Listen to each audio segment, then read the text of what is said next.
isti var, belki de 40 derece isti var. İtte bak belə elə, ləhliyin istidən. Çox sağ olsam, sən necəsən?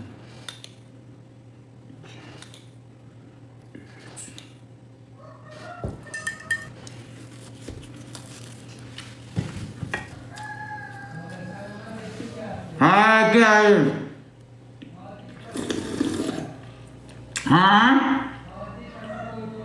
Ha, koymuşam. Gobes soysundan ha? Hele çok yanırsınız ay usta. Mənim kimi danı da susuzluğa dözüm yoktu, yanmış.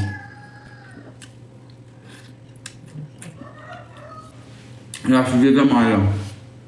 Ben onu göndərəm. O xəstəni nəyə göndərdi? Görmürdü ki, gələn gündən elə biz işığı.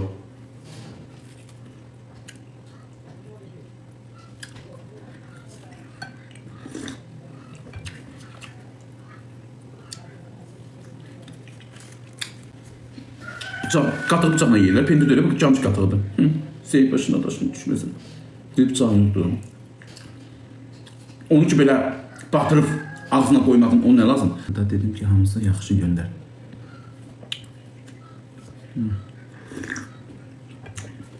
Bizlerde heylədir daha İslam. Gedirsən bazara toyuq almağa, 4 tane toyuğu yan yana koyup ayaqlarını bir bağlayır. Baxsan ki bir daqqanaq, qurumuş bir toyuğu gətirib onun içine şeylik ki, qoyu da geçsin. Mən elə onu daşdırdım, dedim qazanım, görürsən bu bundan deyil, arıqdır.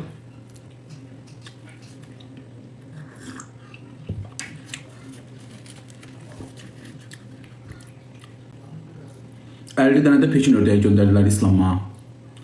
Bakıdan gələcək. Dedi, saxla, qışda vur ye.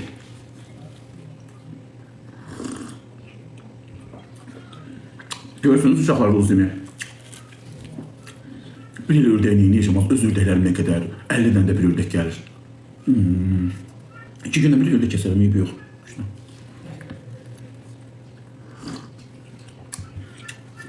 Niyə satım ki? Görəm vaxt çoxdur da satarım. Yumurtlayacaqlar.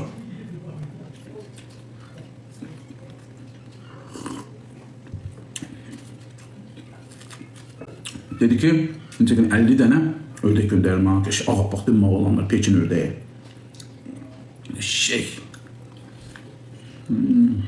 Ne olur mənim dedimə? Saçım uzandı ha. Valla saçını qırtdım səni, qulaqları bir geçədi nə boyutda. Saçını qırtdım ha valla. Kulağın birini vurup kırıflar. Pis görsənir. Özüm bilirsən üçün deyiləm. Sıntanızın yiyeyim az. Görmə ne güzel mesaj yazıb xanım.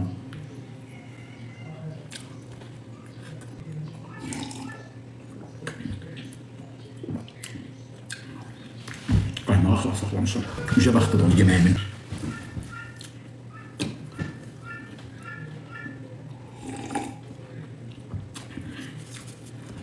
Sağ kaymak deyirəm, kaymak.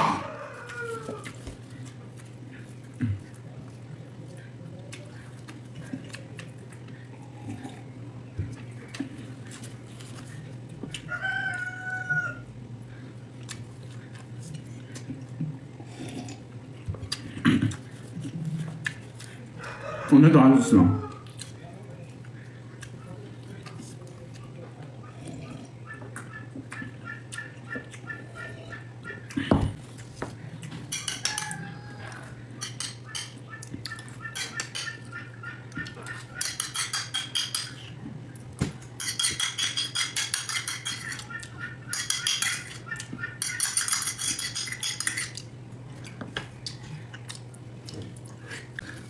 Ayran şey diyeyim.